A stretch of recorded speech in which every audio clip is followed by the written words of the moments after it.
And the Russian foreign minister has called on Prime Minister Modi in New Delhi. The two sides exchanged views on regional and global issues of mutual interest, including, of course, the ongoing war in Ukraine and the situation in West Asia. During the meeting, in fact, Prime Minister Modi reiterated India's consistent position that dialogue and diplomacy are the best way forward. Lavrov is in New Delhi to attend the BRICS Foreign Ministers meeting, and India is hosting the two-day BRICS Foreign Ministers meeting in the national capital. The war in Iran, global fuel crisis, top items on the agenda dominating the talks. In fact, the meeting coming as the bloc of leading emerging economies faces division over the war in Iran. It also coincides with the U.S. president's ongoing China visit, of course.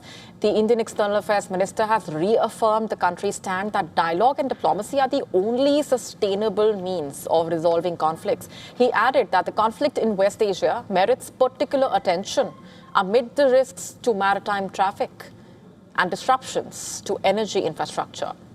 Jaishankar's call for stability coming amid internal divisions within the grouping that has expanded over the course of the years. In addition to the original members, Brazil, Russia, India, China, and South Africa.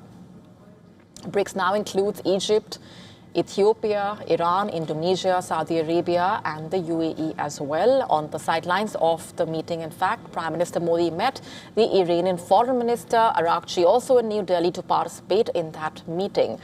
This also comes amid the rising tensions in West Asia and marking the first high-level diplomatic engagement involving India since the Iran war started. Araghchi arrived in the national capital aboard an aircraft carrying a pointed message from Tehran. The inscription on the plane, as you can see, that reference to the 168 school children in Iran who were killed in that strike on a school. This was on the 28th of February.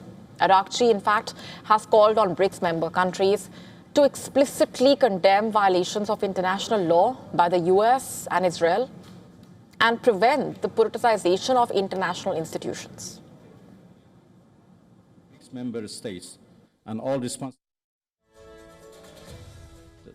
That false sense of entitlement must be shattered by all of us. Iran, therefore, calls upon BRICS member states and all responsible members of the international community to explicitly condemn violations of international law by the United States and Israel, including their illegal aggression against Iran, a member of BRICS. The shadow of the war in West Asia looming large over that meeting, of course, the ceasefire between Iran and the US remaining precarious with frequent accusations of violations in the Strait of Hormuz, the war of blockades in this critical waterway triggering that global energy crisis. In fact, India depends heavily on imports from the Gulf, so that's the other significant factor. To stay up to speed with the latest news, download the WION app and subscribe to our YouTube channel.